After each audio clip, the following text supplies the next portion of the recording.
A terceiro take.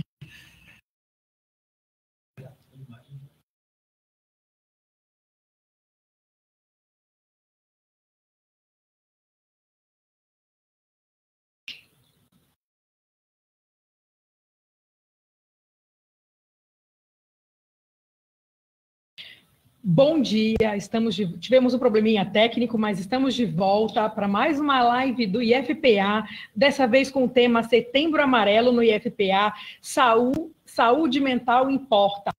E para iniciar, convidamos o psicólogo do campus Itaituba, João Estevão. João, por gentileza, apresente-se para nós e responda, por favor, a pergunta: o que é saúde mental e acolhimento emocional? Olá, Maraísa, bom dia a todos que estão nos ouvindo aqui. Bem, meu nome é João Estevão, sou psicólogo aqui no campus Itaituba, no oeste do Pará. E, bem, vamos falar um pouco sobre saúde mental, né? Um tópico que está em alta, ainda mais agora na campanha do Setembro Amarelo. Mas o que é saúde mental?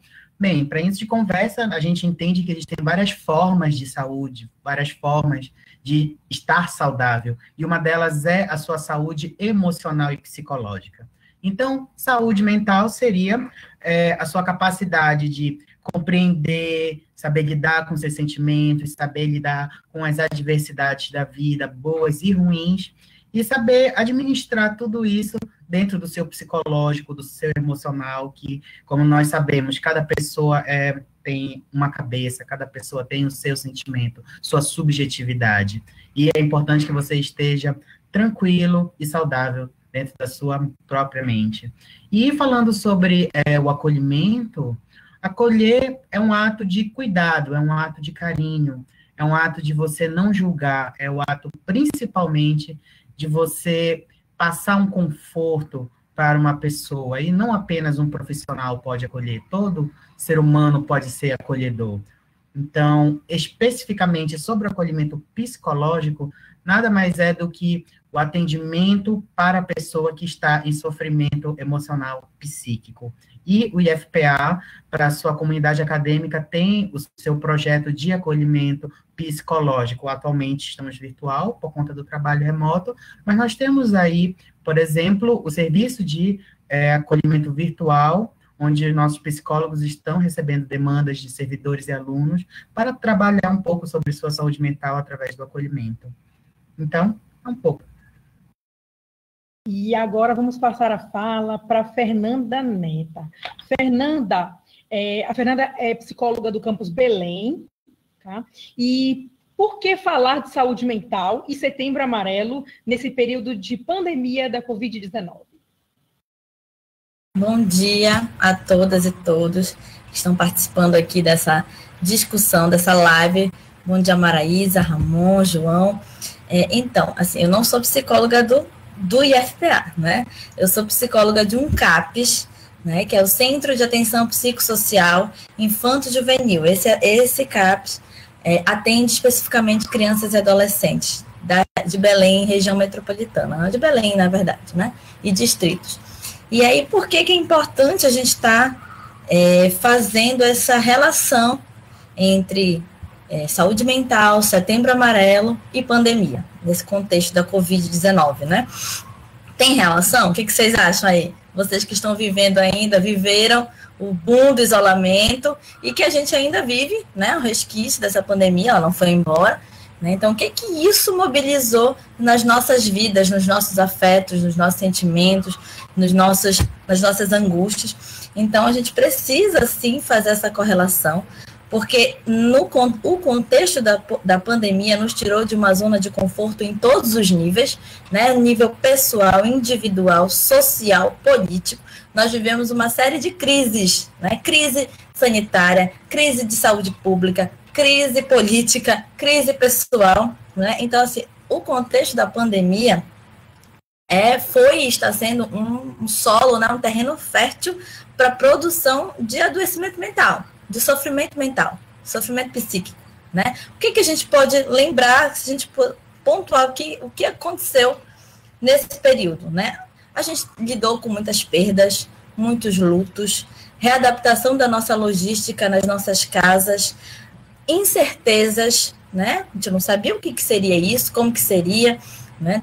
Vivemos caos na saúde, na rede pública, na rede privada, então tivemos medo, sim, de não termos assistência médica, assistência de saúde, de ver colegas, parentes, próximos, amigos adoecidos sem conseguir remédio, né, no boom da pandemia. Então, tudo isso gera sofrimento. Pessoas perderam o emprego, né? Pessoas tiveram que se humilhar, porque é uma humilhação, aquela fila que todo dia a gente ainda assiste na frente da Caixa Econômica, né, para receber um auxílio emergencial, porque perderam seus empregos. Então, assim, aumento do feminicídio, da violência doméstica, com o isolamento, e ainda há quem diga que isolamento social era uma prática de cuidado, hein? Ainda bem que os manicômios não existem mais, né?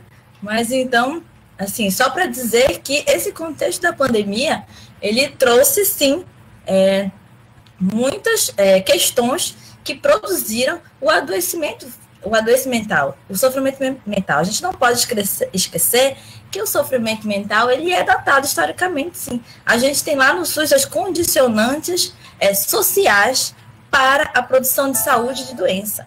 E essa é uma delas, né? A gente não tem como não ter essa relação aí, né? Certo. E agora vamos conversar com Ramon Dias, que é agora sim, psicólogo do IFPA Campos Breves. Ramon, qual a importância da campanha Setembro Amarelo para as ações de saúde mental nas instituições e principalmente nas escolas? Bom dia, Marisa, bom dia, João, Fernando, bom dia a todos que estão nos acompanhando, né? Quero parabenizar, antes de responder a pergunta, parabenizar aqueles que ficaram até o momento, né? Que aguentaram aí, que esperaram, né? O estabelecimento aí do sinal. Isso demonstra que você está comprometido com a vida. Para mim, isso fica claro, né? Você está comprometido com a vida, comprometido com o ser humano. Bem, respondendo a tua pergunta, Maria, dados de suicídio no mundo inteiro são alarmantes, né? Cerca de 800 mil pessoas põem fim, põem cabo à própria vida todos os anos. É um número assim absurdo. Somente no Brasil, cerca de 12 mil pessoas todos os anos chegam a colocar fim à própria vida. E a gente tem observado, né, nos dados que chegam até nós, que é um número crescente. Né? É crescente o número de adolescentes, o número de jovens, né, que tem também, né, devido a inúmeras situações, colocado fim também à própria vida. Só para a gente ter uma noção, você que tem um dado, é o ponto seguinte, que entre 2006 e entre 2015, o índice de suicídios entre adolescentes, somente entre adolescentes, cresceu cerca de 24%. É um número realmente absurdo. É um dado muito preocupante. Daí a importância de se trabalhar a questão do suicídio, a questão da valorização da vida, valorização do ser humano, tá? Tanto nas instituições, de modo geral, mas, sobretudo, aonde? Nas escolas. Ramon, só uma observação. Primeiramente, um pedido para você falar só um pouquinho mais próximo do seu celular por conta do áudio. E o segundo, assim, existe uma explicação para essa... No caso, você citou um dado sobre o aumento, no caso do suicídio, sobre os adolescentes. Existe algum motivo específico, algum estudo nessa área que indique o porquê essa incidência é maior? Olha, Maraísa, uma das principais razões, das grandes causas que explicam, né, esse aumento maior entre os adolescentes é justamente a dificuldade que muitas das vezes os adolescentes têm em lidar com suas próprias emoções. É uma fase, eu costumo dizer o seguinte, a adolescência, essa fase de transição entre a infância e entre a adultez, é, sem sombra de dúvida, a fase mais desafiadora do desenvolvimento. Ele não tem. E a gente tem um contexto, né, de alguns anos para cá, onde o adolescente é muito pressionado, é muito cobrado em diversos aspectos, né? Há uma pressão social para o adolescente, por exemplo, que atenda a certos padrões. Então, esse é o entendimento que eu penso, de discussão, é um dos principais fatores que explicam esse aumento, né? Sobretudo em os adolescentes. Curiosamente, olha só, dados globais apontam o seguinte, que no mesmo período, houve um decréscimo, 10% dos índices. E aí, contrariamente, entre os adolescentes, há esse aumento. Ramon, desculpa, teve uma falha no teu áudio. Aonde ocorreu o decréscimo? O decréscimo ocorreu a nível global, né? Ah, ok. A Organização Mundial de Saúde apresentou ano passado esse entre 2010, perdão, entre 2009 e 2016 houve um decréscimo, sobretudo na região do Pacífico, na região do Oriente Médio também, esses dados. E na América, a única região onde houve um acréscimo a nível global foi justamente na América. Certo. Agora a gente vai voltar um pouquinho a fala para a Fernanda. Fernanda, o que você pode explicar para a gente o que é a rede de assistência em saúde mental? Certo. Então, gente, até bem pouco tempo, nós vivíamos antes do SUS, né? O SUS é de 1988. Antes do SUS, a gente tinha os hospitais psiquiátricos, os manicômios, né? Que nada mais eram do que espaços de depósito humano, de asilamento, isolamento, né? Então, a gente tinha aqui o Juliano Moreira, para quem mora em Belém, que é onde fica o campus da UEPA, Almirante Barroso. Então, era esse o tipo de cuidado, de tratamento que era destinado às pessoas em sofrimento mental, né? Porém, começou a se questionar esse cuidado, que de cuidado não tinha nada, como eu mesmo disse, né? Era um lugar de depósito humano. As pessoas não recebiam nenhum tipo de tratamento, na verdade, muitas violações de direitos, muitas violências, né? Anestesiamento total do ser, né? Então, doses altíssimas de medicação, pessoas que viviam nuas. Isso, assim, são relatos, né? Só vocês buscarem aí. Também temos filmes que retratam sobre essa situação. Enfim. Então, essa condição desumana, de um destratamento, foi começada a ser colocada em xeque, né? Então, o que a gente está produzindo? E aí foi avaliado, a partir de pesquisas e tudo mais, que, na verdade, a maioria das pessoas que foram colocadas nos manicômios, né, psiquiátricos, não necessariamente elas tinham um transtorno mental, mas elas desenvolveram, passaram a adquirir alguns transtornos em virtude daquela condição de isolamento, de destratamento, de subhumanidade. Né? Então, na verdade, a gente começou a se questionar que o hospital psiquiátrico produzia a loucura. Então, já que ele produz a loucura, ele não é mais o indicado para nós tratarmos dessa loucura. Então, todo o movimento de base, movimentos sociais, né, movimento de trabalhadores, começaram a questionar essa lógica hospitalocêntrica, né, essa lógica manicomial que a gente chama. Né? E aí, então, com o SUS e todo esse processo, a gente criou esse processo de deshospitalização, desinstitucionalização, de quebra dos muros, aí campanhas, né, quebras do muro dos manicômios, e assim os hospitais foram deixando, os hospitais especificamente psiquiátricos, manicomiais foram deixando de existir, e uma rede substitutiva de atenção à saúde mental foi sendo criada, né? Lá em 2001, a Lei Paulo Delgado e a lei que hoje, a Portaria da Saúde Mental, que nos ampara, né, em termos de SUS, que é a de 2011, que é a RAPS, a Rede de Atenção Psicossocial. E aí, dentro da RAPS, nós temos vários serviços que prestam, né, um acolhimento, um atendimento em saúde mental. Desde o nível básico, das unidades básicas de saúde, dos NASFs, dos consultórios na rua, até o nível secundário, que, por exemplo, é onde estão os CAPs, né, que é onde eu trabalho, o Centro de Atenção Psicossocial, e também níveis terciários, né, que são residências terapêuticas, unidades de acolhimento, leitos psiquiátricos em hospitais gerais. Então, agora a gente não tem mais hospitais psiquiátricos, somente psiquiátricos, mas alguns leitos, né, para casos realmente de crise, de surto, e que precise de um acompanhamento mais emergencial e urgencial nos hospitais, né? Por exemplo, em Belém, a gente tem como referência o Hospital de Clínicas, né? O HC, que tem a ala lá da psiquiatria, né? Então, assim tem funcionado a rede de atenção psicossocial, né? Tanto em nível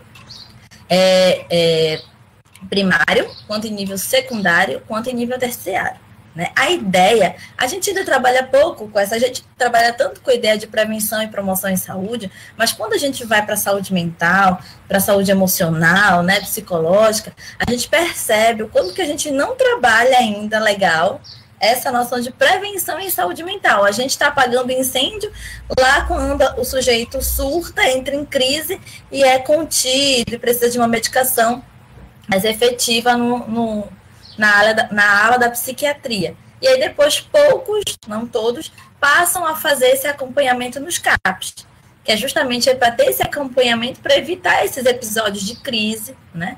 E para ter uma qualidade de vida, né? Porque uma das bandeiras levantadas com esse processo da desinstitucionalização, do movimento de luta antimanicomial, é que são sujeitos, são pessoas, né? Não são somente objetos, não são somente um transtorno, uma doença, mas são sujeitos de direitos, sujeitos que podem sim ter uma vida autônoma, né? Mas precisam ser dadas as condições para isso.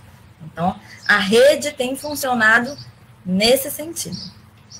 E como é que é trabalhada a saúde mental na rede? Assim, no caso, uma pessoa que precise, que sinta que precise buscar, como é que ela pode fazer? Como é que pode iniciar? Quem ela deve buscar primeiro? A qual instituição? Certo. Então, como eu falei, a pessoa ela pode ir na atenção básica, por exemplo, numa unidade básica de saúde. Na unidade básica de saúde, algumas, não são todas, temos psicólogos, psicólogas, que além do atendimento individual, pode também estar fazendo algum tipo de intervenção grupal, né, verificar ali naquela comunidade, né, formas de acolhimento mais grupais, nas unidades básicas de saúde. Mas caso, não, se agravou, já está, como eu falei, a gente quase não trabalha em termos de prevenção psicológica. Na verdade, é uma questão mesmo social, né? Da condição de homem, de mulher, por exemplo, aos homens não se pode chorar, não se pode demonstrar emoção, e aí você controla isso. Então, assim, tem toda os benditos determinantes sociais nessa produção do adoecimento, né? Porque não é só uma doença pela doença, essa doença, ela está em um local específico, o sofrimento mental ele é individual, mas ele diz muito da forma coletiva, da nossa coletividade, da nossa realidade social, né? Então, no sentido de o que tem produzido o adoecimento. Não é só uma questão biológica, né, dos neurotransmissores, não, gente. A gente acabou de falar, a primeira pergunta foi o quê? O quanto que a pandemia interferiu no processo de sofrimento. Então, a gente está dizendo que sim, que as questões externas, históricas, sociais, culturais, políticas, produzem sim adoecimento, né? Para a gente não pensar, que o sujeito é só ele com ele mesmo. Cada um vai sim expressar o seu adoecimento de uma forma, cada um vai sofrer de um jeito, né? Mas a gente tem todo o entorno que está produzindo sim, contribuindo para a produção desse adoecimento. Mas aí, voltando à pergunta, então o sujeito vai lá no posto de saúde, na unidade. Se naquele, ou de repente o NASF, que é o Núcleo de Atenção à Saúde da Família, ao fazer suas visitas, percebe que aquele morador, né, está precisando de um acompanhamento psicológico, e se dirige à unidade básica. Se for algo, já está no nível um pouco mais grave, a ideia aí é os CAPs. Os CAPs, eles funcionam com demanda espontânea. Então, você pode ir espontaneamente aos CAPs. Os CAPs, eles têm o dispositivo do acolhimento. Você chega lá e fala assim, eu quero fazer um acolhimento. Né? E a pessoa vai ser acolhida, que é essa primeira escuta, a gente vai ouvir essa demanda, todos os técnicos que trabalham nos CAPs fazem acolhimento, né? Não só psicólogos, mas todos que trabalham na saúde mental. Então, vai ouvir essa demanda, entender, acolher, verificar, é para o CAPs? Não é para o CAPs? Sendo para o CAPs, o que a gente vai fazer? Vai marcar consulta psiquiátrica? Vai fazer o plano terapêutico daquele sujeito dentro do CAPs? Né? Vai passar por terapeuta ocupacional, vai fazer acompanhamento com TO, com psicólogo. Enfim, a gente vai montar o plano terapêutico, né, para fazer o acompanhamento daquele sujeito. Então, assim, deixa claro que os CAPs funcionam com demanda espontânea, mas você pode vir referenciado da unidade? Pode. Pode vir referenciado da escola, do CRAS, da justiça? Pode, mas também pode vir de demanda espontânea. É só ir buscar os CAPs. Os CAPs adultos, existem 3 tipos de CAPs, né? O CAPs, que a gente chama, que é o CAPs adulto, que atende justamente o público adulto. E o CAPs adulto, aqui em Belém, né, ele funciona de maneira territorializada, ou seja, existe um CAPs que abrange um determinado número de bairros. Então, por exemplo, se você mora na Pedreira, o seu CAPs é o CAPs Renascer. O CAPs Renascer abrange Pedreira, Marco, Telégrafo, né? Então, você precisa saber qual é o CAPs da sua abrangência, né, para poder se dirigir. Então, esse é o CAPs adulto. Existe o CAPs AD, que atende usuários que fazem uso abusivo de álcool e outras drogas, né? Então, esse público específico, que nós temos 2 em Belém. E existe o CAPs I, que atende especificamente crianças e adolescentes em sofrimento mental. Né? Então, assim está a rede, e assim você chega a esses serviços para fazer o seu acompanhamento em saúde mental. Certo. E, Fernanda, você pode falar um pouco para a gente sobre a ação e a campanha de Setembro Amarelo na rede? Certo, Maraísa. Então, a gente sempre faz uma agenda, né?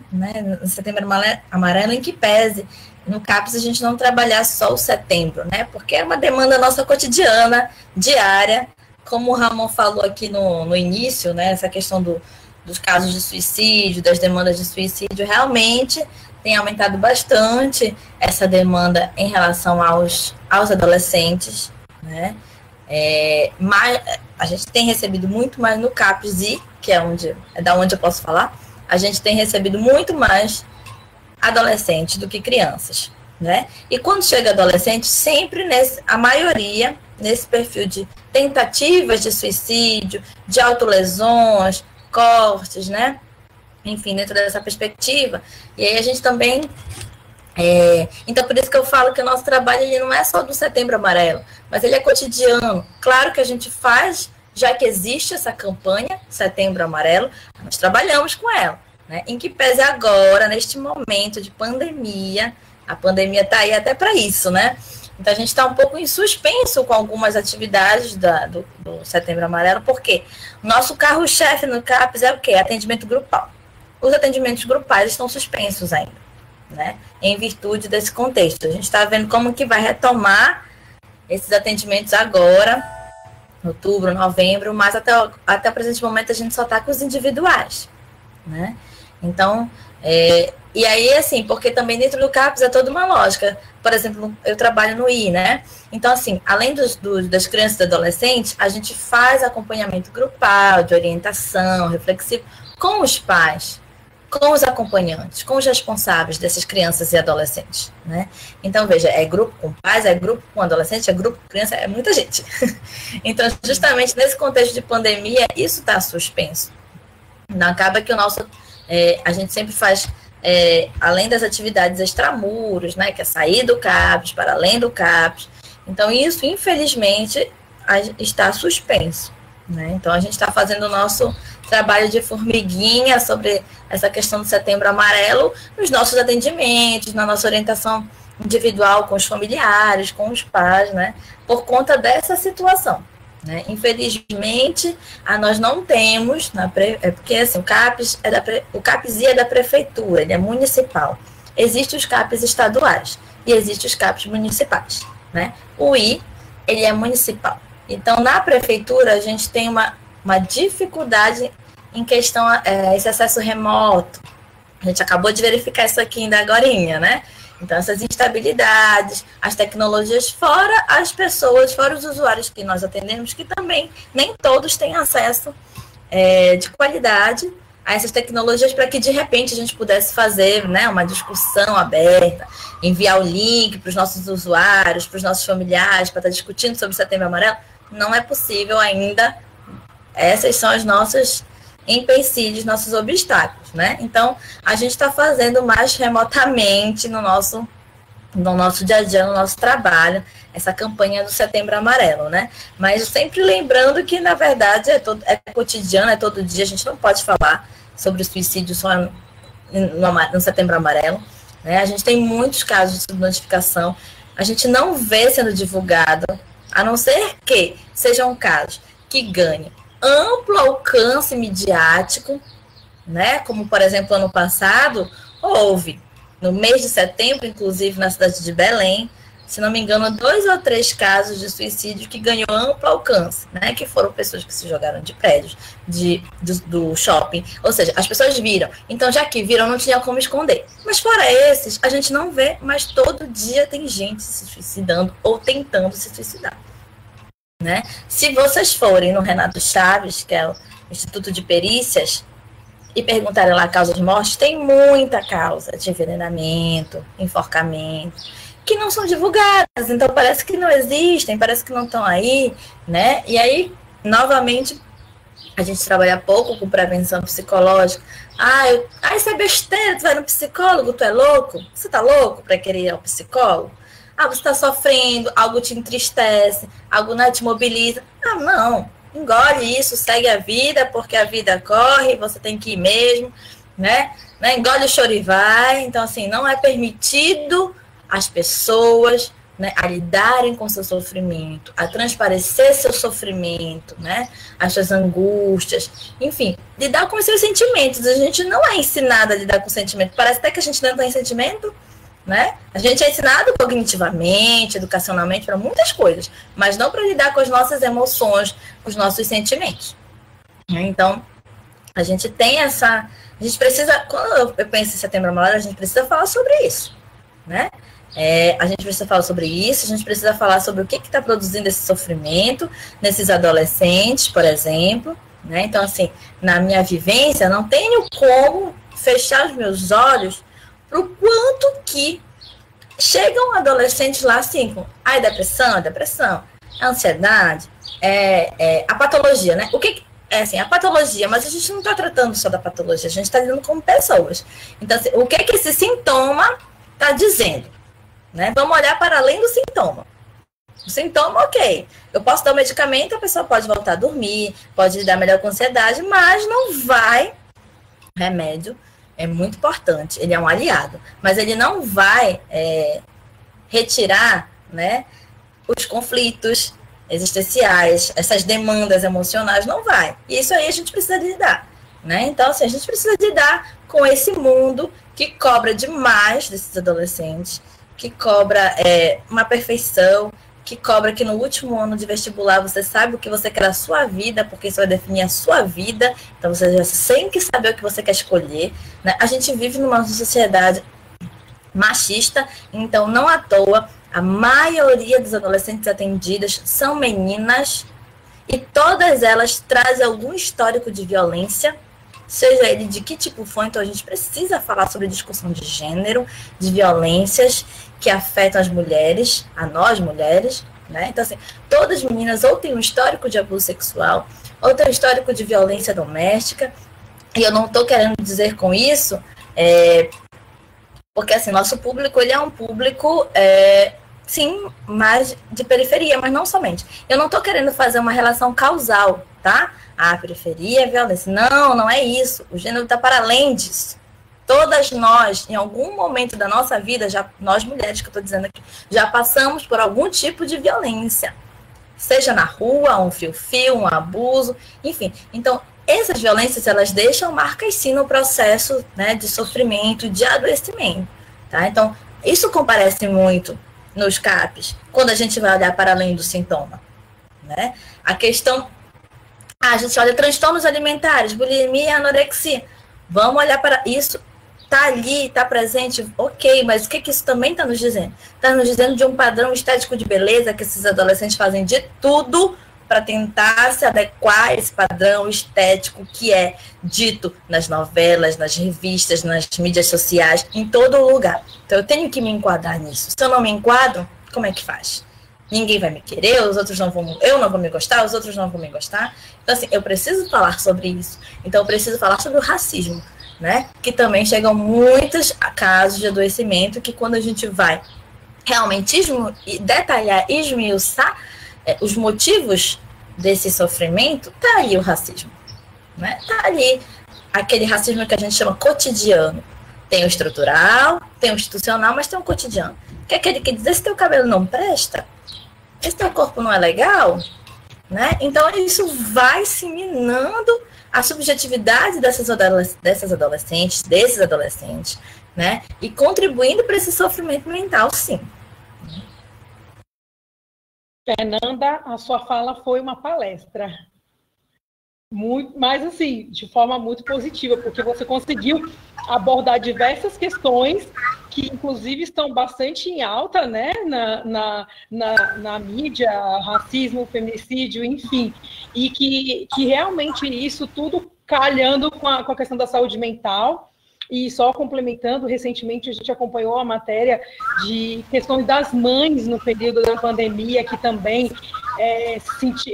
existiu um alto índice de casos de pensamentos suicidas, principalmente das mães com bebês, porque existe toda uma questão de sobrecarga de trabalho da mulher, mas a questão das mães estarem em isolamento com os bebês, que já é uma outra questão, e de depressão pós-parto, enfim, e que isso realmente é algo que eu acredito, como leiga, né, mas que agora a gente a sociedade caminha a passos lentos, mas caminha já para um olhar mais atencioso, mas que até pouco tempo a gente ainda não prestava tanta atenção nessas questões. Sim, com certeza, né? Tem pesquisas que dizem que as mulheres são as que sofrem demais, são as que mais sofrem de transtorno mental comum. O que é o transtorno mental comum? É um cansaço eterno, é uma insônia, é uma dor de cabeça, é estresse, né? Então, assim, isso nada diz mais dessa carga mental que nós temos, muito mais do que os homens, na nossa sociedade. Porque não é só divisão de tarefas, mas o meu marido ajuda, né? Divide. Não é só, é a gestão, né? É você pensar e organizar a casa. Quem vai fazer as compras, a vacina da criança, o lanche na escola, o dever da escola, o uniforme já está passado, já está lavado, a merenda está separada. Normalmente, quem faz essa gestão somos nós, né? Aí da casa, do trabalho, dos filhos. Então, sim, nós estamos muito sobrecarregadas. E aí acaba que nós desenvolvemos mais esses transtornos mentais comuns, né? Certo. E agora a gente vai passar a fala, nós vamos voltar a fala para o João Estevão. João, o que é a depressão e como ela afeta a nossa saúde mental? Bem, Maraísa, depois dessa fala maravilhosa da Fernanda, nada melhor do que aprofundar sobre essa questão do adoecimento mental. A Fernanda fez uma fala que eu achei impecável, que eu gostaria de trazer novamente, que é a questão de, parece que nós não temos sentimento, tem sempre que estar com um sorriso no rosto e fingindo que está tudo bem. A gente hoje está vivendo uma cultura de felicidade e bem-estar tóxico, onde ou você está feliz ou você é um fracassado. Não é nem um meio termo, é um 880. Tipo, se você é uma pessoa que você não se sente bem, que você não tem energia, se você não tem uma perspectiva de futuro, se você tá triste, então, ou você tá com frescura, ou você falta de Deus no coração, ou então você está fazendo drama.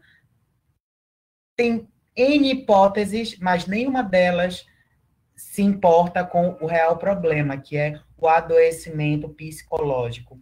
Uma coisa que eu acho que é muito bacana é você psicoeducar as pessoas. O que é psicoeducação?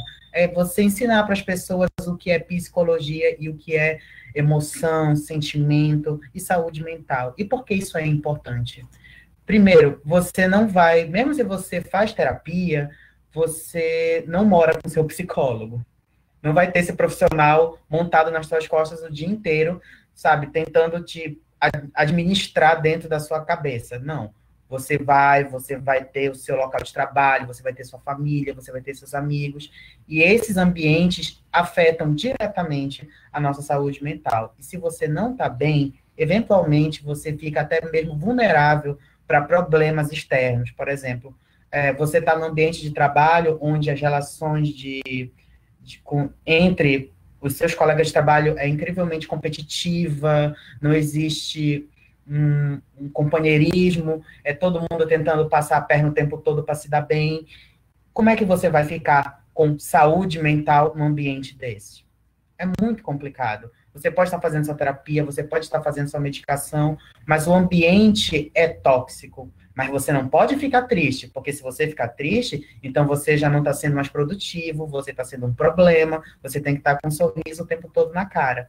E um tópico que vem sendo muito explanado, mas, ao meu ver, não vem sendo muito bem compreendido, é a questão da depressão, que é um pouco do que eu vou falar aqui com vocês agora. Depressão, gente, é um termo tão amplo, é um termo tão complexo, que simplesmente dizer fulano está depressivo é a mesma coisa que, como bons paraenses, é falar fulano está com virose, sabe? Ele está com uma coisa, ninguém sabe o que é, mas ele está com uma coisa. Depressão, gente, eu digo que não existe depressão, existem depressões. Da mesma forma que cada ser humano tem a sua forma subjetiva de sentir, também tem a sua forma subjetiva de adoecer. Por exemplo, se eu tenho depressão, e vou pegar a Fernanda aqui como exemplo, e a Fernanda também tem, a minha depressão pode ser completamente diferente da dela. Uma coisa que é muito debatido hoje no sistema de saúde é a questão do diagnóstico humanizado, que é você sentar e você, literalmente, conhecer aquela pessoa e a sua mazela emocional, justamente para que ela tenha o tratamento adequado especificamente para a sua condição pessoal subjetiva. Então, eu trago para vocês alguns exemplos. Depressão, em si, se eu for pegar nos manuais, o DSM, o CID, ela fala de vários sintomas, literalmente uma lista enorme, que vai desde desregulação do sono, a questão energética, no caso, se você se sente motivado a fazer coisas, a questão também da alimentação e sentimental, porque se fala muito que tristeza igual depressão. Não, gente, tristeza é um sentimento tão válido e tão importante quanto a alegria, a raiva, é um sentimento. A depressão, a tristeza que se está na depressão, é quando esse sentimento fica adoecido. E aí, sim, isso é um sintoma. Não necessariamente significa que se você está triste, você está depressivo. Lembrando, gente, tristeza é algo importante, porque a gente tem muito a aprender com as nossas tristezas. Muito.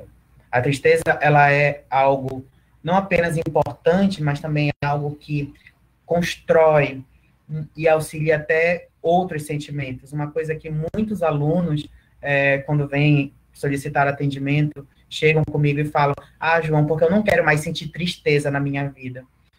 Aí eu pergunto, então você automaticamente vai acabar com a sua alegria, né? Porque se hoje você está tendo um dia bom, é porque você tem um contraponto que diz que já teve um dia ruim. Então, a tristeza serve também como um complemento de muitas das nossas emoções. Então, se eu pego uma pessoa e eu literalmente, vamos imaginar aqui que eu retiro a tristeza da vida dela, ela não está mais completa. Ela está faltando um pedaço dela que, em algum momento, um momento de luto ou de alguma dificuldade, ela poderia muito bem trazer essa tristeza como uma forma de resolução, não vai trazer. E aí, uma coisa que eu vejo muito comum hoje são as pessoas adentrando de cabeça na medicação. As pessoas estão se dopando em remédios para não sentir. Então, vamos pegar um exemplo bem da atualidade. Vamos supor que, Deus me livre guarde, mas vamos supor que você perde um familiar, ou um amigo, ou uma pessoa querida para você. E você fica muito triste com essa perda. Vamos supor que foi por conta de Covid. E você se dopa em remédio. Você não está lidando com isso.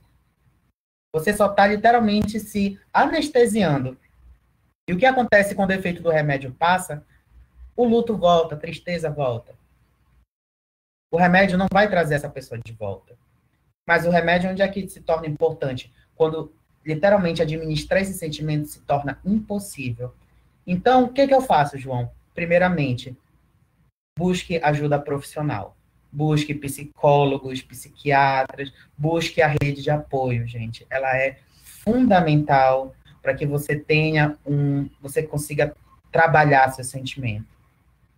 E diga-se de passagem, gente, isso faz parte, é um elemento natural da nossa própria vida como seres humanos. Se tivermos muitos adolescentes aqui, eu já digo. E entrar em contato com seus sentimentos é fundamental no processo de maturação do ser humano. Então, hoje, talvez você não tenha um recurso para lidar com o seu sentimento, com a sua tristeza, mas se você continuar se desenvolvendo, eventualmente você vai desenvolver formas de lidar com esses sentimentos. É uma questão de processo de aprendizagem e maturação. João, e como lidar com a depressão e quando a gente deve procurar ajuda? Bem, lidar com a depressão, primeiramente a gente precisa entender qual é a sua, depressão. Porque, gente, eu já tive vários exemplos de depressões, até de casos que a gente até fica surpreso. Por exemplo, eu vejo uma pessoa que está muito sonolenta, não come direito, está sem energia, está tendo dificuldade até de pensar, de sentir, tudo mais, aquela moleza. Aí você pensa, nossa, ela está com todo o quadro de depressão leve. Vamos encaminhar para o psiquiatra, não sei o quê. Vocês sabiam que, por exemplo, isso aqui é um caso muito pitoresco, tá, gente? Mas vocês sabiam, por exemplo, que excesso de verme, deixa a pessoa mais lenta, deixa a pessoa mais quietinha. E isso, muitas vezes, pode ser passado como depressão. Então, isso é só um exemplo muito exagerado, tá, gente? Isso não é uma regra geral. Mas, para vocês verem a gama de possibilidades. Então, depressão pode ser algo também ligado a um evento muito específico. Por exemplo, eu tenho uma pessoa que nunca teve nenhum sintoma depressivo e subitamente passou por um processo de demissão, ou um adolescente, ou uma criança, que os pais estão em processo de separação, e aí não está sabendo lidar com aquela mudança drástica na vida, e entra num processo depressivo. Então, essa pessoa, outro ponto que é muito curioso, é que existe uma ideia de que tem gente que nasceu depressivo, esse é o jeito dele, ele sempre foi assim, não sei o quê, faz parte, é natural dele. Não, gente. Depressão é uma doença emocional, e como toda doença, ela precisa ser avaliada por profissionais e precisa ter o tratamento adequado. Você não pode simplesmente normalizar o sofrimento, justamente, ainda mais numa sociedade que prega que pessoas em sofrimento são pessoas fracas, são pessoas fracassadas. Isso não pode acontecer, gente. Precisamos quebrar algumas amarras sociais, principalmente com essas normativas de que, por exemplo, o homem não chora. Ou seja, o homem tem que ficar literalmente acumulando toda essa tristeza e, eventualmente, o que a gente vê muitas vezes, principalmente nos CAPs de álcool e drogas, são homens alcoólatras, dependentes químicos, justamente encontrando, por exemplo, nas substâncias, uma forma de poder extravasar suas tristezas. O que não falta mais é música falando de, tá triste, vai pro bar beber. Isso já está algo, normalizado na nossa sociedade, que, o álcool ou algum tipo de droga tem que ser uma válvula de escape para sofrimento. Onde que isso é saúde? Onde que isso é saudável? Onde que isso é aceitável? Não é. E nós precisamos quebrar essas noções. Principalmente quando eu, como psicólogo, vejo nos próprios serviços que as mulheres, o público feminino, é sempre o público que mais procura. Por que que isso acontece? Por que que vocês acham isso? Uma coisa que eu vejo muito comum é essa desculpa de que, porque mulher é muito sentimental, mulher faz muito drama e tudo mais, aquela questão mesmo do machismo que já está carimbado na nossa sociedade. E quando a gente vai verificar, a mulher muitas vezes é quem tem uma melhor qualidade de vida, uma qualidade emocional, justamente por se permitir sentir, se permitir extravasar, se permitir chorar, procurar ajuda. Enquanto isso, eu tenho homens que pregam uma ideia de fortalecimento e maturidade, que muitas vezes não é frágil, é uma masculinidade adoecida e tóxica. E como que isso acaba quando procurar ajuda, muitas vezes só vão procurar ajuda quando já está grave, quando já está assim, um cenário já de adoecimento com comorbidade, quando já está afetando a si e os seus ambientes familiares, de trabalho e tudo mais. Isso é outro ponto também que é muito importante, que é a questão da prevenção, que é um pouco sobre a própria campanha do Setembro Amarelo fala, que por que você vai esperar essa sua tristeza evoluir para um quadro clínico quando você poderia trabalhar ela bem antes? Quando você poderia, por exemplo, você passou por algum momento traumático na sua vida, ou algum momento de grande estresse, fale com alguém sobre isso, algum profissional, procure ajuda. Não espere isso ficar pilhando a sua vida, adoecendo você aos poucos, até que, eventualmente, chegue até um quadro mais agravado, como, por exemplo, o suicídio. Então, nós ainda vamos entrar nesse tópico com o Ramon, mas o suicídio, ele é uma comorbidade da depressão. Justamente, essa pessoa está em tanto sofrimento, que ela precisa acabar com aquele sofrimento de alguma forma. Então, muitas vezes, no desespero, o suicídio acaba sendo essa válvula de escape. Ele já bebeu até não aguenta mais, ele já está tão drogado que ele já não aguenta mais, e o sentimento não passa. Ele já está tomando tanto antidepressivo que ele já não consegue mais nem ficar acordado, e o sentimento não passa. Então, nossa, se nada resolve, então vou ter que acabar com a minha vida. Então, eu sempre digo que o suicídio, ele é muito tratado, muitas vezes, como um sinal de fraqueza, que essa pessoa é uma fracassada, ou que ela não consegue lidar com os seus sentimentos. Eu já vou no outro lado da moeda. Eu já acho que quando essa pessoa já tentou de tudo e não vê mais uma luz no fim do túnel, só vê tristeza e escuridão. Isso é algo muito delicado, porque uma pessoa que está pensando em suicidar, ela já está começando a perder a luz desse fim do túnel. Então, especificamente, essa campanha do Setembro Amarelo, ela tem esse propósito de conscientizar a população, mas também conscientizar essa pessoa que já não vê mais essa luz no fim do túnel, que sim, existe uma forma dela poder lidar com isso, sim, existe uma forma dela ser acolhida, tratada e acompanhada no seu sofrimento. E muitas vezes é só isso que as pessoas precisam, informação. E, Fernanda, a gente sabe que você tem um tempo, então eu vou passar novamente a fala para você se deixar alguma mensagem, se despedir, antes da gente retornar a fala para os nossos outros convidados. Certo. Bom, queria só novamente agradecer, né? Eu ainda vou ficando aqui até quando for possível, mas eu vou avisar quando tiver que sair, né? Em virtude do meu trabalho. Mas é questão mesmo de ficar atento aos sinais, né? Gente, todos nós, exatamente todos nós estamos sujeitos a adoecer psicologicamente, mentalmente, tá? Todos nós. Claro que tem alguns grupos um pouco mais vulneráveis por questões mais sociais e tudo mais, né? Mas todos nós estamos, tá? Então, não é frescura, tá? Não é drama, como o João falou, né? Vamos prestar atenção. Se o teu filho, se tua amiga dizer eu não tô legal, escute, né? Mas e aí escutar é uma arte, né? Não é só escutar. Aí você, tá, o que tu tá falando? E aí você escuta, mas já interpelando. Isso não é uma escuta, né? Você escuta já pensando no que você quer responder a partir do seu referencial e não da outra pessoa. Isso não é uma escuta. Mas pelo menos acolha esse sofrimento e diga, então vamos ali resolver isso.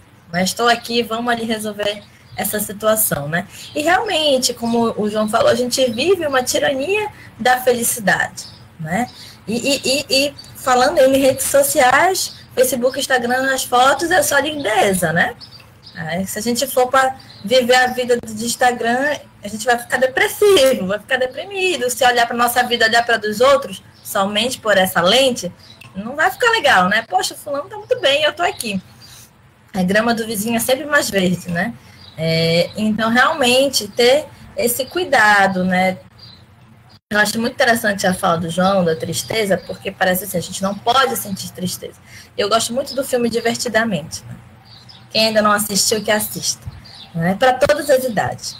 Porque é isso, né? No filme, a menina quer retirar a tristeza. Ela não quer que a tristeza comande a vida dela. Já dando um pequeno spoiler. Né? Não quer que a tristeza, ela só quer que a alegria triunfe na vida. Né? E aí, no final, vai desenrolando. E aí, para ela chegar naqueles momentos de alegria, foi preciso os momentos de tristeza. Foram os momentos de tristeza que possibilitou que ela se reerguesse e tivesse os momentos de alegria. Né? Então, realmente, a tristeza, ela é, assim como os outros sentimentos, ela é um sentimento e todos temos raiva, tristeza, alegria, né? Medo. A questão é como é o limiar desse sentimento, né? Se é para mais, para menos, e a partir daí lidar com isso. Né? Então, a gente realmente vive uma lógica que a gente chama de medicalização, né? De medicalizar tudo, e quando a gente chama de medicalização, não é essa questão do uso de medicamentos, né? Mas é isso, né? Mas é nessa lógica de eu não quero lidar com outras questões, né? Mais pessoais, mais existenciais, que, como, novamente, trazendo que tem esse cunho mais histórico, social, né? Mas quero lidar com esse sofrimento que aparece de forma imediata e quero resolvê-lo também de forma imediata, né? Então, não é possível resolver uma questão emocional, psicológica de forma imediata. O remédio ele vai dar uma tranquilidade ali, somente para as pessoas que estão realmente com muito sofrimento, mas não vai extinguir esse sofrimento. Né? Então, você precisa olhar para além disso. Quer falar, Maria? Porque assim, eu quero aproveitar essa tua fala e já deixar uma pergunta que chegou da nossa audiência, da Rosilândia Aguiar. Ela perguntou assim: o que fazer quando sentimos uma angústia, uma inquietação mental? Na sequência, ela já pergunta: tem algum exercício ou atividade que se possa fazer de imediato para expulsar esses esses pensamentos negativos? E a segunda pergunta já dela também, ela pergunta assim: a medicação antidepressiva nos deixa mole e anestesiada. Isso pode ser normal? Tá, vamos lá. Então, só para eu fechar aqui, já vou te responder, Rosilândia, né? Então, assim, a gente precisa falar e lidar sobre tudo isso, né? Então, quando o João traz para a gente, cadê os homens? Os homens não estão sofrendo? Os homens não estão comparecendo aos CAPs, mas eles estão sofrendo. Onde eles estão? Né? Porque o homem não pede ajuda, todo o estereótipo, a construção de gênero em cima da masculinidade do ser homem, né? O homem não pede ajuda, o homem não pode ser cuidado, não deve ser cuidado, né? Ou quando deve ser cuidado, alguém tem que cuidar dele, não é ele mesmo. Né? Então, ele tem que ser levado normalmente para uma mulher, né? Então, assim, ele não pode se cuidar. O homem é agressivo, né? O homem demonstra na agressividade, né? Não cuida da sua saúde, é aquele macho, não, e pronto, acabou. Não, fora os outros estereótipos, o homem não chora e tudo mais. Mas a gente tem masculinidades muito adoecidas, né? Muito frágeis e muito adoecidas. E aí eu acho legal a gente falar sobre isso tudo, porque isso tudo comparece no sofrimento. Né? A depressão é uma forma de sofrimento. Né? E nem todas as pessoas que cometem suicídio estão depressivas. Né? Porque senão parece assim que só comete suicídio quem está depressivo. Então vamos patologizar e está todo mundo depressivo nessa sociedade. E aí a gente só olha a doença novamente, só olha o sintoma e pronto, está todo mundo com depressão. Não. E todas aquelas outras possibilidades que causam o sofrimento que eu falei ainda agora, não necessariamente entram na depressão. Né? Não necessariamente as pessoas entram na depressão, mas essas pessoas podem cometer suicídios, né? Por esses outros motivos que falei ainda agora. Né? Então, assim, só para não fazer esse paralelo, né, de que quem se suicida normalmente, necessariamente, está depressivo. Tem depressão? Não. Né? Então, tem outras injunções aí que levam ao suicídio.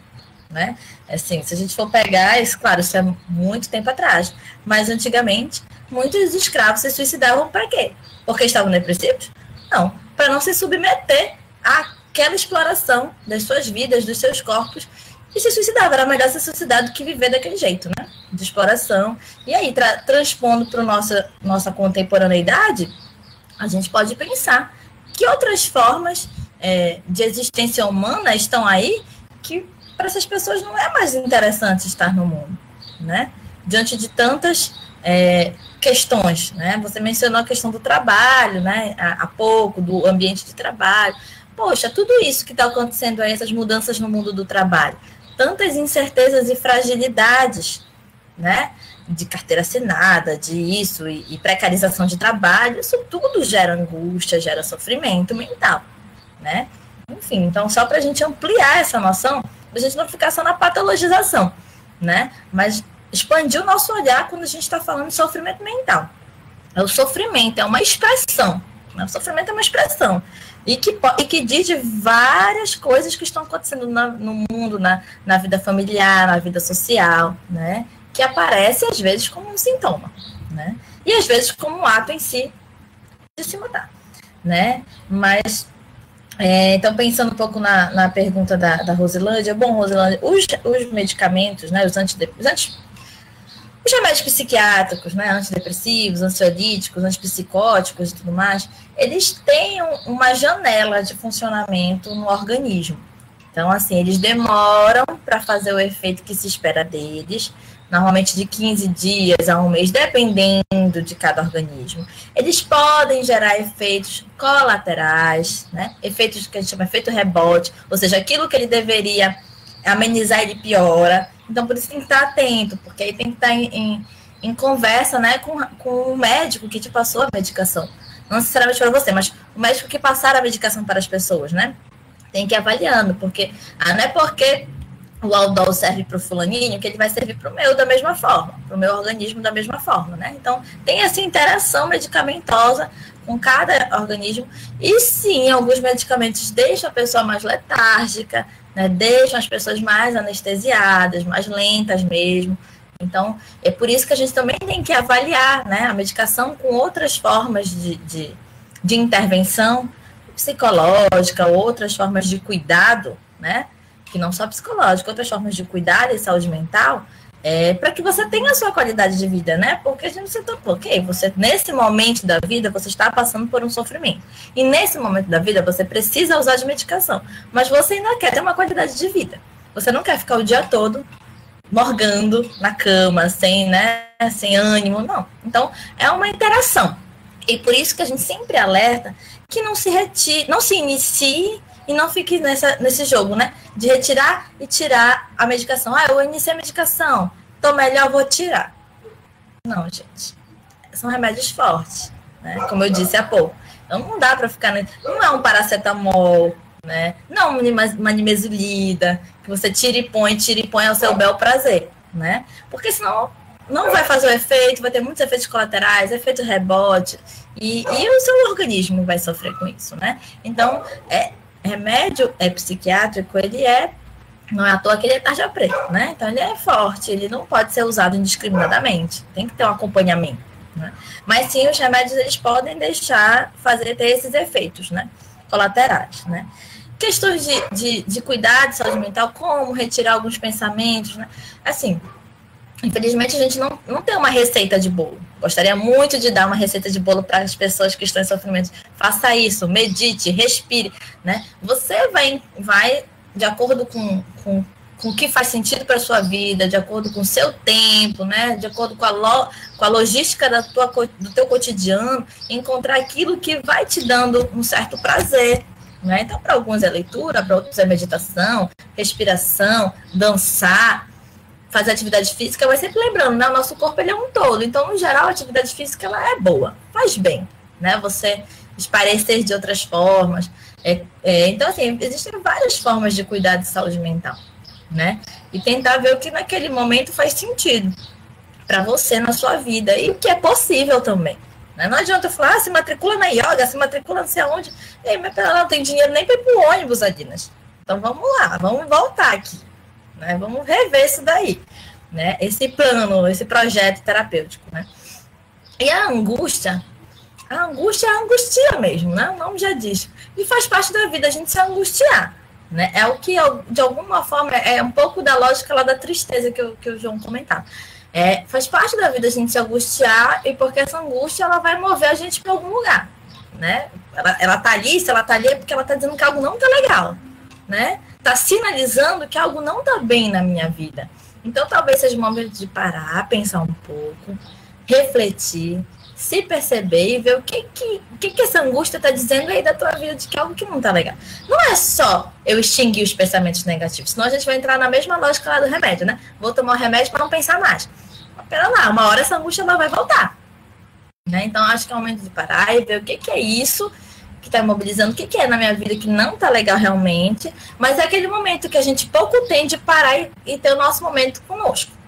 A gente vai vivendo atropelando as coisas e a gente, né? Nesse mundo que realmente, se a gente não der tempo pra gente, o mundo não vai dar tempo pra gente. Não nesse mundo aí capitalista, tem para dinheiro, que, enfim.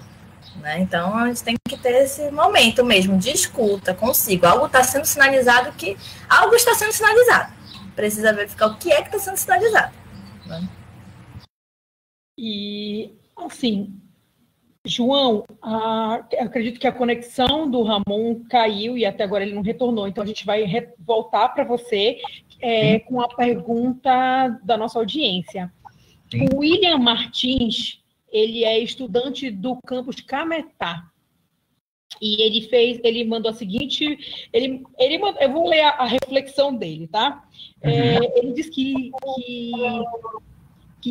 esteve analisando que existe um preconceito na sociedade acerca do uso de medicamento para tratar a depressão, como se fosse algo ruim, mas pelos conhecimentos dele, a depressão trata-se de uma doença como qualquer outra, mas de forma meio longo, médio e curto prazo. E, infelizmente, só é notado em seu estágio terminal, que é o próprio suicídio. O que podemos fazer para lidar com certas situações, ao invés de abrir nosso direct?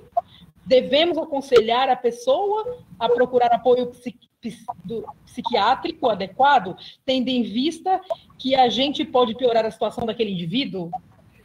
Deu para entender? Sim, eu entendi perfeitamente. William, né? Seu nome. Muito boa a sua reflexão, William, porque isso está de acordo com uma coisa muito preocupante. Tipo, a campanha do Setembro Amarelo, ela é muito boa, psicoeducar é sempre muito bom, mas a gente não pode ignorar que muitas vezes as pessoas interpretam errado um pouco sobre o que de fato fala o Setembro Amarelo. Primeiro, de onde veio essa campanha do Setembro Amarelo? Ela é uma campanha brasileira que foi iniciada, se não me engano, em 2015, por órgãos de cuidado de saúde mental, como o CVV, Associação de Psiquiatria, de Psicologia. Várias organizações de cuidado em saúde mental se juntaram e desenvolveram essa campanha do Setembro Amarelo. Por que setembro? Dia 10, amanhã, é o Dia Mundial de Prevenção ao Suicídio. Então, é uma data muito importante para trazer essa conscientização. E por que amarelo? O amarelo, ele é muito considerado uma cor da energia, da vida, da alegria, mas também é uma cor muito relacionada com doença. Então, olha só que conceito bem louco, né? E essa sua reflexão sobre o preconceito com a depressão coincide diretamente com a minha fala anterior de vivemos numa sociedade onde você está proibido de estar triste. E se estiver triste, você tem que estar triste escondido. Você não pode trazer a sua tristeza para o mundo, você não pode trazer a sua tristeza para a sua rede social. Como a Fernanda mesmo falou, na rede social, a Fernanda comentava, na rede social tá todo mundo feliz, tá todo mundo alegre, o quê? Tristeza? Não, eu tô aqui na praia, tirando selfie, em plena quarentena, né?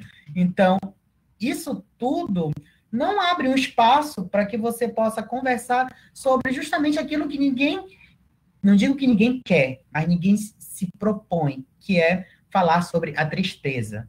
Então, uma coisa que é muito mal interpretada no Setembro Amarelo é que é como se fosse um mês onde todo mundo tem que se ajudar em saúde mental. Isso dá certo na prática? Não. Por quê? Vamos supor que eu, João, não sou psicólogo, eu sou uma pessoa leiga, eu trabalho, sei lá, com uma coisa completamente fora da área da saúde, e eu acho que seria uma boa ideia eu abrir, sei lá, minha caixa de mensagens para, se você tá mal, vem aqui conversar comigo. Que escuta clínica, técnica você tem para dar para essa pessoa? Nenhuma. Muitas vezes você vai dar conselho baseado na sua própria visão de mundo. No caso, chega uma pessoa, eu tô triste. Vai rezar. Sabe o que tu faz? Tem um chá. Toma um suco de tal fruta que faz bem. Vai correr. Vai fazer um exercício. Abrace uma árvore. Sabe, as coisas que eu já ouvi são absurdas, com que pessoas propõem assim como uma espécie de medicina alternativa para cuidar de depressão. Isso é muito perigoso, porque a pessoa que, enfim, está desesperada para encontrar uma forma de se sentir melhor, ela às vezes se apega com unhas e dentes na primeira sugestão que é dada a ela. No caso, eu vi que se eu praticar exercício físico, eu vou me sentir melhor. E a pessoa começa a correr, começa a malhar, fazer crossfit desesperadamente, porque na cabeça dela, se ela malhar muito, ela vai ficar bem. E o que acontece? Ela está meses malhando desesperadamente e ela não se sente bem. Que mensagem ela vai internalizar disso? Nossa, eu sou uma pessoa tão inútil, eu sou uma pessoa tão ruim, que mesmo malhando eu não estou me sentindo bem. Nossa, eu sou mesmo um fracasso de ser humano. E isso é muito perigoso. Porque aquela coisa, a intenção era boa, mas intenção são palavras ao vento. O que realmente é importante, o que realmente faz a diferença é o acompanhamento adequado, o acompanhamento profissional, com métodos, isso é importante, gente, com métodos embasados cientificamente. Porque o que nós temos aí de pseudociência para tratar de saúde mental não está no gibi, gente.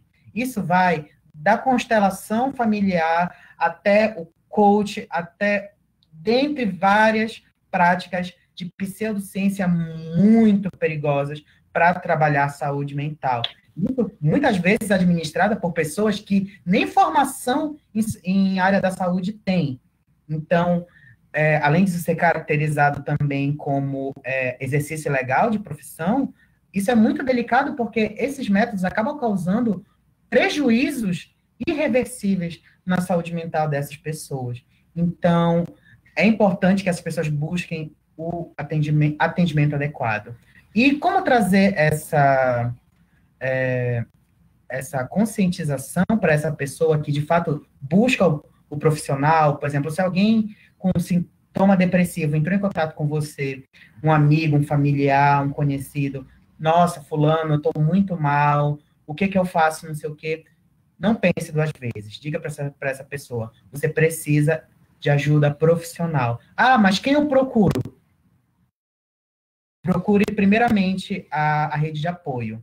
Nós temos, até mesmo nos postos de saúde, existe ali um protocolo para atender a pessoa em sofrimento de saúde mental. Então, existe, sim, equipes preparadas para lidar com esse seu sofrimento. A própria Fernanda aqui, que está na live com a gente, no CAPS, ela faz parte dessa equipe. O IFPA tem os seus psicólogos justamente para que nós também tenhamos esse suporte emocional.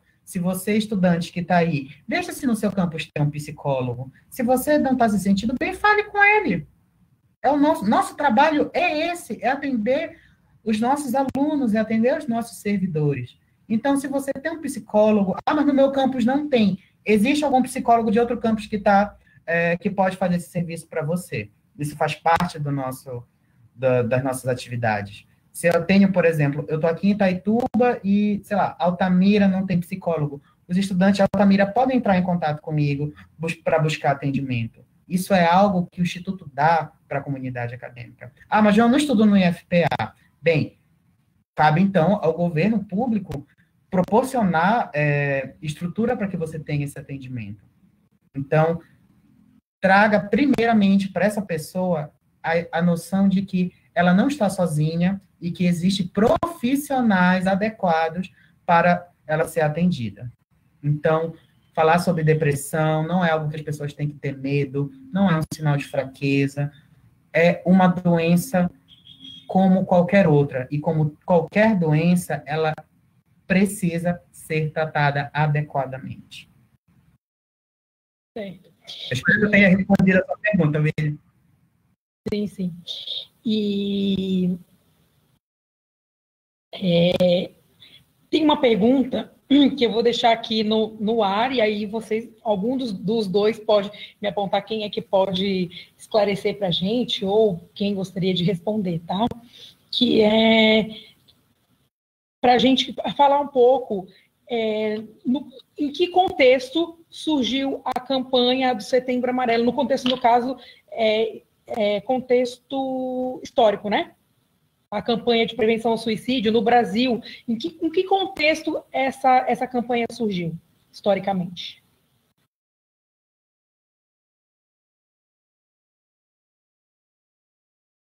Fernanda, se você quiser, você pode introduzir, aí depois eu mato.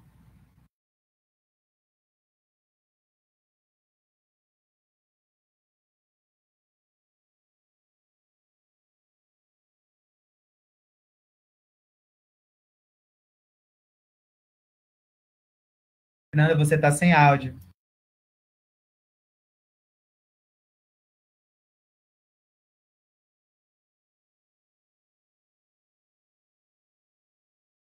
Bem. Alô? Agora. Bom, gente, assim, até onde eu tenho conhecimento, né, a campanha do Setembro Amarelo, ela surgiu, na verdade, não a campanha, né, mas a ideia que gestou todo esse processo da campanha surgiu na década de 90, se não me engano, lá por 94, 95, nos Estados Unidos, inicialmente, né, quando um adolescente se suicidou, né, inclusive ficou essa questão do amarelo, porque era a cor do carro, né, da criança, do adolescente. E aí surgiu toda essa questão de contextualizar o Setembro Amarelo, por conta de que esse adolescente que se suicidou lá nos Estados Unidos, supostamente era aquele típico adolescente assim, gente, mas se matou por quê? Não deu nem sinal, né? Então, começou esse processo de, nós não vimos o sinal, nós não vimos o sinal, né? Dele ter se suicidado, e isso começou a chamar a atenção das pessoas e a olhar para essa questão da saúde mental, né? E aí, no funeral desse adolescente, as pessoas levaram cartões e fitas com a cor amarela, né? Então, por isso também o amarelo, e por isso essa questão toda. E como o João falou, em 2003, a Organização Mundial de Saúde, OMS, instituiu o dia 10 de setembro para ser o Dia Mundial da Prevenção ao Suicídio, né? Então, por isso que a gente pegou um pouco de lá, né? Essa ideia e trouxe para cá. E como a Organização Mundial, que é um organismo multilateral, internacional, que tem efeitos, né, em todos os países que são signatários, o Brasil é um deles, né? Então, o Brasil também tomou para compor o calendário, né, de campanhas da rede de saúde, o Setembro Amarelo, né? Então, assim, historicamente surgiu por conta desse jovem que se suicidou nos Estados Unidos na década de 90, aparentemente bem, sabe aquela história? Estava bem, se suicidou, né? Não demonstrou sinais, e aí por conta disso, e a cor do carro, amarelo, a cor das fitas que os familiares e amigos levaram no dia do funeral, e tudo isso foi sendo trazida para o Brasil. E principalmente quando a OMS definiu o dia como Dia Nacional de Prevenção, Internacional, de Prevenção ao Suicídio, né? Então trouxe um pouquinho isso.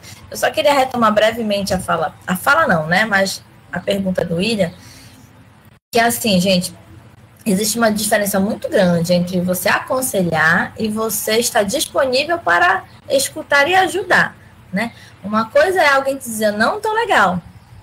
E você pode não saber como fazer no sentido da escuta, né? Aquela escuta profissionalizada, né? Você pode não saber, e você não sabe mesmo, não tem como, não é obrigado a saber, né? Mas aí você não vai sair aconselhando. Faça isso, faça aquilo outro, né? A partir do seu referencial. Mas você negar, você não ouvir aquilo que o sujeito está lhe dizendo, não ouvir aquele pedido de ajuda, aí é complicado, né? Aí é difícil. Você inclusive, pode não conhecer a rede, mas assim, você está escutando isso, tá? Eu também não sei como, mas a gente vai atrás, né? Eu estou junto aqui, a gente vai atrás de descobrir se a gente vai pela escola, se a gente vai pelo conselho tutelar, se a gente vai pelo CRAS, enfim, mas a gente vai atrás de alguém que possa te ajudar nesse sentido, né? Então, uma coisa é você ter uma escuta e uma disponibilidade daquele sujeito que está ali, que de alguma forma te comunicou, né, que algo não está bem, e outra forma é você querer aconselhá-lo, né, da sua vida a partir do seu referencial. Fernanda, teve só um ponto da tua fala que me chamou atenção, com relação ao início, enfim, do adolescente, né, que cometeu suicídio, enfim, é que quando a campanha de Setembro Amarelo e outros momentos que se fala sobre a questão do suicídio, é que eles expõem, eu já vi em matérias jornalísticas, enfim, que eles colocam que nem sempre as pessoas, ou mostram fotos das pessoas dias antes de cometerem o suicídio. E as pessoas estão sorrindo, estão brincando, estão no final de semana agradável, então, e inclusive usam isso como uma forma mesmo de chamar atenção. Olha, nem sempre a pessoa que vai cometer o ato, ela demonstra. Às vezes a gente se preocupa com aquele colega que está mais triste, que demonstra mais sinais, mas o perigo está naquele que não expõe os sentimentos, que guarda, que está retendo toda aquela angústia, aquela dor. Então, isso também tem sido bastante chocante, porque é aquela história, a pessoa reprime até e chega um momento que ela não aguenta, não, ela quer expulsar a dor.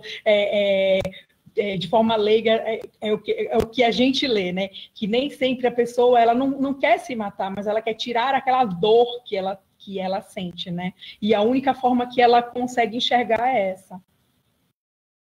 Sim, né? Assim como a pessoa que comete suicídio está aqui entre nós, né, na nossa vida, então assim como todos nós, ela vive na mesma vida que nós, né, vida midiática, vida de internet, redes sociais, Instagram, e ela posta também. Uma outra pessoa que realmente a gente já percebe, né, se você for analisar algumas frases mais, com uma tristeza mais exacerbada, né, com alguma coisa assim, de fim de vida, mais desmotivada, mas isso não é um parâmetro, né? Isso não é uma receita no sentido assim, quem vai se suicidar necessariamente vai ter postado coisa triste um dia antes de se suicidar, né? Não, pode inclusive ter um dia antes com a mãe, abraçar a mãe, tá? Né? E é isso que às vezes gera mais angústia no depois para os familiares, né? Como eu não notei, né, fica aquele sentimento de pesar sobre, né, como é que eu não notei, poxa, eu estava com ele 2 dias, por que eu não perguntei como ele estava? Gente, a gente tem que ter esse hábito todo dia, né, gente, se importar com o outro, de realmente se importar e saber como o outro está, e estar disponível, na medida do possível, para escutar essa pessoa, dentro de cada respeitando, né? Tipo assim, a escuta no sentido de escutar mesmo, de estar ali para ouvir aquela pessoa, não tá porque aí fica aquela situação, né? Poxa, por que eu não perguntei como ele estava, né? Nesse sentido. Então, assim, e é um nível de sofrimento realmente muito grande, a ponto da pessoa realmente decidir, né, pelo suicídio, né? Exige uma lógica ali, né? Ao mesmo tempo que a gente fica meio assim com o Setembro Amarelo, porque ela pode ser, existem pesquisas que falam do como é o suicídio por imitação, né? Que não sei se vocês já perceberam, mas parece que quando chega setembro aumenta os casos de suicídio, né? Pelo menos os divulgados, até onde a gente vê, né? Porque essa exposição, então assim, a exposição. Então, assim, a gente não fica falando do processo de suicídio, né? Fulano se matou assim, desse jeito. Não, a gente não pode falar disso. A gente tem que falar do processo de adoecimento, de acolhimento do Setembro Amarelo, né? E falar do suicídio, entendendo que... e tentando perder um pouco mais esses tabus de falar sobre suicídio. Não, vamos falar, você não tá legal. Porque, assim, se alguém chega para você, ontem eu pensei em me suicidar, como é que você reage? Qualquer um de nós. Não, mas não faz isso, um desespero, né? Como se realmente fosse coisa de outro mundo, vou botar aspas aqui. E de entender que todos nós podemos, em algum momento, pensar, a vida tá tão ruim, eu tô com tantos problemas, eu acabo nessa pandemia, perdi todos os meus familiares, perdi meu emprego. Eu acho que faz sentido para essa vivência, naquele momento, a pessoa pensar, queria não estar aqui, queria tirar minha vida. Agora, eu querer tirar minha vida, eu tirar minha vida, são alguns passos. Né? Tem um passo ali, tem um vácuo aí, ainda. Né? Então, assim, desmistificar isso, de que as pessoas podem sim pensar em tirar suas vidas, porque as pessoas estão sim passando por momentos de suas dores e de intenso sofrimento. E eu compreender que essa ideia passou pela cabeça dela, eu validar ela, inclusive. Né? E acolher, e tá, ok, eu entendo, vamos lá e trabalhar com isso, para que isso não vire um ato. Mas pensar, gente. E aí, se você já conversa com alguém, ontem eu pensei em me suicidar, e aí a pessoa do outro lado já recebe dessa forma, o que essa pessoa pensa? Não vou mais compartilhar nada, não vou mais falar nada, não vou dividir minha angústia, meu sentimento, porque vão me julgar, né? Não é de Deus, como tira isso da tua cabeça, vai rezar, vai lá com o pastor, vai tomar... Entende? Então não vamos falar sobre isso. Eu vou ficar quieta aqui na minha, sofrendo. E, João, já para a gente já entramos nos minutos finais da nossa live, fala um pouquinho para a gente sobre a importância das campanhas de valorização da vida. Sim. Primeiramente, vamos entender o termo, né? O que é valorizar uma vida? Porque se a gente realmente pensa, toda vida é importante. Mas na prática, realmente, na hora do vamos ver, será que realmente é assim? Porque claramente a gente vive numa sociedade muito desigual, uma sociedade que preza castas sociais muito bem definidas, e que você falar de peito aberto que toda vida é importante, na prática isso é uma grande falácia. Quantas vezes você, andando na rua, não viu um morador de rua claramente passando fome, doente, encolhido num canto, você passou direto, você nem sabe, se importa com aquela vida ali. Então, será que na prática toda vida é importante? Vamos levar, então, isso para um contexto familiar, onde eu tenho, por exemplo, dentro de uma família muito violenta, muito agressiva, eu tenho, por exemplo, um cenário onde aquele adolescente ou aquela criança busca ajuda, mas ninguém dá atenção para ela, porque é frescura, tá fazendo drama e tudo mais. Não, aquilo é uma vida pedindo ajuda, e você não deu o valor para aquela reclamação, você não deu o valor para aquela denúncia. Ou seja, aquela vida não é valorizada. Mas se, por exemplo, fosse a mãe ou o pai com o mesmo discurso, aí talvez você desse mais atenção. Ou seja, dentro do espaço de trabalho, então é isso aí que a gente vê isso bastante, onde aqueles cargos de de maior importância, né, entre aspas, porque eu acho que dentro de uma empresa todo mundo é importante. E se eu tenho, por exemplo, alguém ali dos cargos maiores tendo problemas, eles são muito mais ouvidos e dado muito mais atenção do que alguém, por exemplo, que trabalha com serviços gerais e está tendo algum problema em casa. Ou seja, na prática, será que toda a vida é valorizada? E essas vidas que não são valorizadas, como é que elas vão se sentir importantes? Como elas vão se sentir bem? Como elas vão se sentir felizes? É muito complicado. E se no meio de todo esse sofrimento a pessoa cogitou em cometer um ato contra a sua própria vida, justamente porque ela se sente tão desvalorizada, ela ainda vai ser tratada como fraca, como problemática. Então, ou seja, você não é uma pessoa valorizada, você não é uma pessoa querida, você não é uma pessoa que as pessoas dão atenção, e quando você reclama, você ainda é rebaixado ainda mais. Não é à toa que nós precisamos literalmente ter que explicar para a população que sofrimento é algo que precisa ser dado atenção, porque a gente não dá. Na prática, realmente não é dado atenção ao sofrimento, é ignorado, ninguém quer saber se você está sofrendo. Então, isso precisa ser mudado drasticamente ainda. Nós temos um aumento, principalmente nos casos de depressão e suicídio, em adolescentes e crianças. E são pessoas que estão em fase de desenvolvimento, são pessoas que ainda estão num momento muito delicado de suas vidas, muito dependentes, muito ainda sem noção do que fazer com a sua própria existência e já estão pensando em acabar com ela. Isso é muito problemático. Não que um adulto com ideação suicida não seja igualmente problemático, mas se na base a gente já está tendo esse problema, imagina então como vai ser a vida adulta dessa pessoa. Então, como valorizar o ser humano? É simples. Primeiramente, não julgue. Ninguém aqui está em posição nenhuma de julgar alguém. E, principalmente, acolha. Acolher não é você, não é tapinha nas costas, não é tipo, vai passar, vai passar. Não, acolher é simplesmente você estar ali com aquela pessoa quando ela precisa de você. O exemplo que a Fernanda falou, especificamente sobre essas pessoas que cometem suicídio e depois começam a mostrar, mas ele não deu sinais. Ou seja, você ia esperar a pessoa dar sinais para perguntar se ela está bem? Porque nem todo sorriso é de alegria. Às vezes, um sorriso pode ser de muita tristeza, mas a pessoa está ali se forçando a sorrir porque ela tem que estar feliz. Ou seja, você vai esperar a pessoa começar a estar mal cuidada, desmotivada, só dormindo, já começando com movimentos autolesivos, para aí você perguntar se ela está bem? Muitas vezes, as pessoas até querem falar sobre sofrimento, mas o medo do julgamento é tão grande que ela vai enterrando.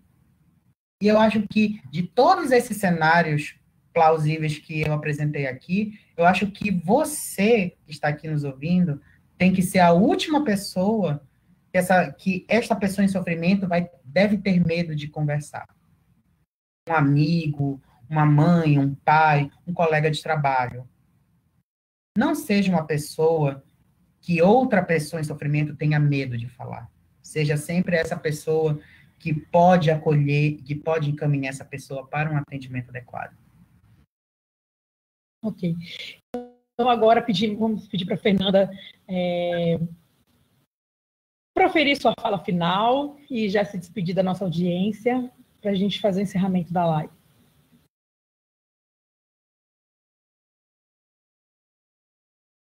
Acho que travou.